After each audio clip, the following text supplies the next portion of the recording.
वास्तविक सहायता। क.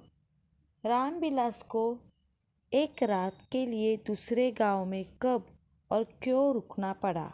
उत्तर: रामविलास को अपनी बैलगाड़ी को लेकर शहर पहुंचना था। शहर गांव से बहुत दूर था और उसे 2 दिन लगते थे, इसलिए उसे दूसरे गांव में रात भर के लिए रुकना पड़ा। ख. उस गांव में आने वाले महात्मा जी से रामविलास क्यों मिलना चाहता था? उत्तर: उसने गांव वालों से एक साधु महात्मा के बारे में सुना था। तब उसके मन में उनसे आशीर्वाद लेने की इच्छा हुई और वह उनसे मिलने गया। ग. रामविलास की बैलगाड़ी कीचड़ में कब और क्यों धंस गई? उत्तर: रात को वर्षा हुई थी और सड़क पर बहुत कीचड़ और गंदगी थी, इसलिए उसकी गाड़ी के दोनों पहिए कीचड़ में धंस गए। घ. क्या रामविलास को सहायता मिली? यदि नहीं तो क्यों? उत्तर: नहीं, उसे मदद नहीं मिली, क्योंकि उसने स्वयं कोशिश किए बिना केवल ईश्वर से मदद मांगी। ईश्वर उनकी ही मदद करते हैं जो खुद की मदद करते हैं। ड. सहायता न मिलने पर निराश होकर रामविलास महात्मा जी के पास क्यों गया? उत्तर: वह महात्मा के पास इसलिए गया ताकि वह उनके पास ईश्वर के बारे में शिकायत करे और उनकी बातों को झूठा साबित करे। उसे ईश्वर से मदद न मिली थी। च. महात्मा जी ने रामविलास को क्या समझाया? उत्तर: महात्मा जी ने उसे समझाया, रामविलास, मैं जानता हूँ कि तुम कितने निराश हो गए हो।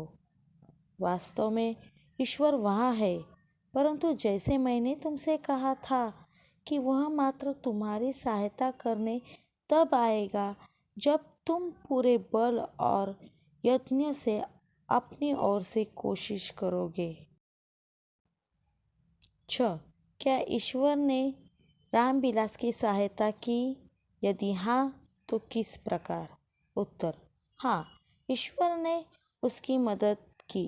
महात्मा जी की बात समझकर वह बैलगाड़ी के पास गया और पूरी ताकत से ईश्वर से प्रार्थना करते हुए एक एक पहिए को आगे बढ़ाने की कोशिश की। तभी एक अनजान व्यक्ति आकर दूसरे पहिए को आगे करने लगा। एक ही क्षण में गाड़ी कीचड़ से बाहर आई। वह अनजान व्यक्ति ईश्वर ही था। किसने किससे कहा? क.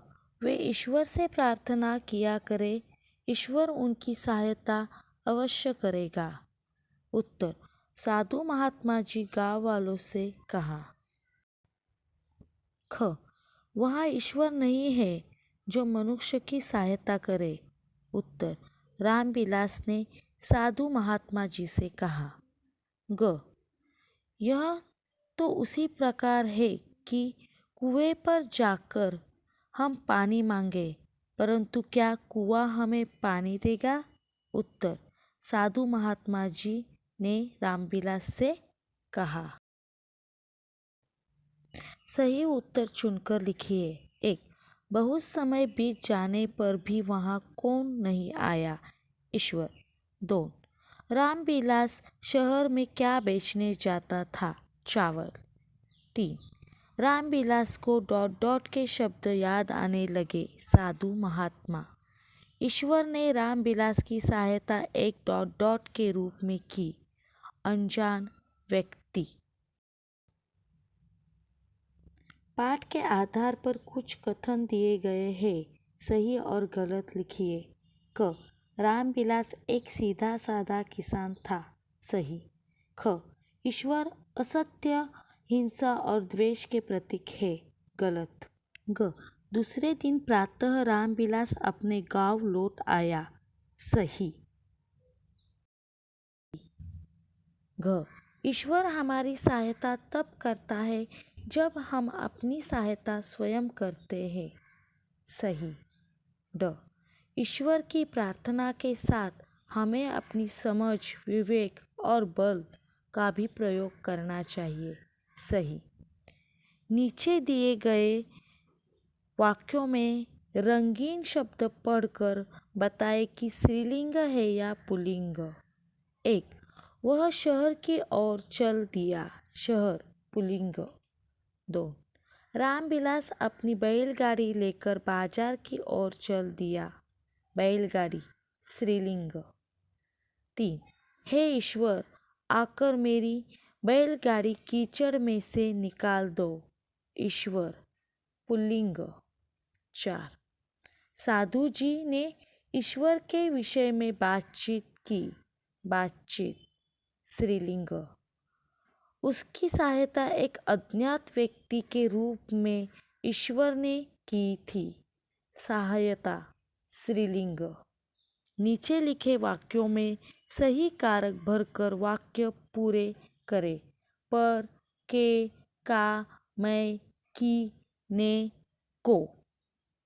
1. हमारे भारत देश के गांवों में लाखों किसान रहते हैं। के। 2. किसान प्रातः शीघ्र उठकर अपने बैलों को लेकर खेत में जाता है। बैलों को खेत में। 3. खेत में कठिन परिश्रम करता है। खेत में। 4. हमारे देश के लोकप्रिय प्रधानमंत्री स्वर्गीय श्री लाल बहादुर शास्त्री जी ने इनका सम्मान करते हुए जय जवान जय किसान का नारा लगाया था। हमारे देश के लाल बहादुर शास्त्री जी ने जय जवान का नीचे दिए गए शब्दों के जोड़े बनाइए। आदि अंत, अज्ञान ज्ञान, अपकार उपकार, प्यास भूख, उचित अनुचित।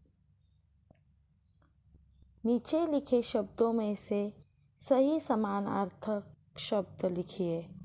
भगवान ईश्वर, वायु हवा, घर गृह, प्रसन्नता आनंद, मुख मुँह, अहंकार घमंड। नीचे दिए गए शब्दों की सहायता से वाक्यों के खाली स्थान भरें।